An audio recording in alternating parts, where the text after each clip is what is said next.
Almost everyone in Dayton recognizes Jim Bucher. He's hosted the popular TV news segment Bucher's Beat for over 20 years. In 2013, Bucher's segment was canceled, and his career at WDTN ended. And a good couple of blocks of people that have stuck it out and are going to be here for the duration. For this ReInvention story, we wanted to get to know the person behind the funny on-camera persona. Who is Jim Bucher? And why is he fiercely loyal to his Five Oaks community? Thought the building downtown was better and they moved. I'm Jim Bucher for the Dayton-Montgomery County Convention and Visitors Bureau. Back on the beat, I'm Jim Bucher. I'm Jim Bucher, Book back on the beat. I'm Jim Bucher for the Dayton-Montgomery County Convention and Visitors Bureau. So gallop on down, get it? Hey, for the Victoria Theater Association, we're war horses on stage here at the Schuster. Jim Bucher, back on the beat.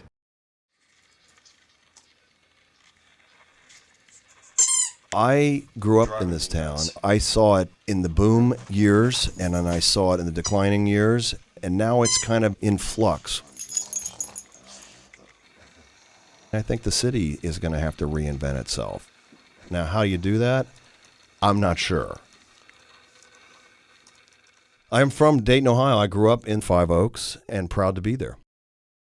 We've been there forever. 1921, my grandfather moved in. Corpus Christi Church is right down the street from our house on Grafton. We were the Lutheran family with 2 kids that moved into the Catholic neighborhood. Everybody sort of made about the same amount of money, middle class, but our house was kind of play central. We had tetherball, we had, shuffleboards. Everybody met at the Buchers, which was kind of cool. A lot of our neighbors took off to Kettering and Centerville and the township when they were being told where their kid needs to go to school and who they need to go to school with. But there's a hardcore group of us, white, black, Hispanic homeowners that see the same vision as the rest of us. We're there. We're not going to run to the suburbs. We're not going to do that. Now, could it be better? Yes. But, it was always a great place, and it still is, to raise a family. And I'm still there now. My kids are there.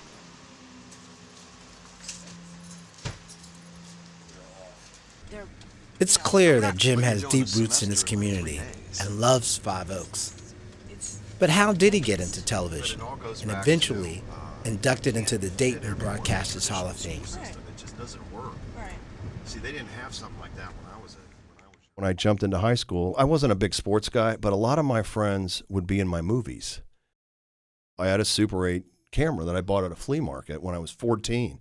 I wanted to produce and direct, and I skipped a lot of school, but for a good reason. So I was going to take off to L.A., and I was going to be a director. And man, the light bulb went on right there. So that's where it kind of all started right there. I started at Public Access. A photographer at Channel 2, Bob Phillips, saw me running camera, and he said, hey, could you fill in for some vacation to shoot? That's how I got in the door at 2. At 2, I worked myself up to being the sports photographer, which was great, but I wanted to break in front of the camera. I wanted to try it. Matt Miller, and of course, Batman, the Dark Knight. You sure you don't need any help from Superbook? I'm Batman. I don't need anyone. Jim Bucher, 2 News. The only way to sell someone telling stories about their hometown is someone that's from here. And I kept thinking about that every time I would go out and do a story. In 1993, Jim Bucher met a young man at this now closed neighborhood store that would have an impact on him and his media career in a profound way. I met this young man by the name of Waajid Abdullah. He was polite, and he talked to me, and he called me sir. About 2 weeks to the day, lo and behold, his name shows up on our newscast that night that he was shot and killed. And I thought, this kid that had so much in front of him, full scholarship, nicest kid you'd ever meet, like what? Wrong place, wrong time. So right then I thought, okay, I don't know what to do. We got to do something. And my friends got behind me in the media, and Dale Huffman, who was at the Dayton Daily News at the time, did a big article. We now have the Waajid Abdullah Memorial Scholarship Fund in the Dayton Foundation with about $30,000, and we hand out $1,000 every year to a kid that needs it for college. So You entered the Waajid Abdullah Memorial Scholarship Fund. You wrote an essay. Guess what? You won $1,000. How about that for college? Thank you. What do you think? Thank you very much. I'm amazed. Bucher says it was luck that he was able to last for almost 30 years at WDTN News.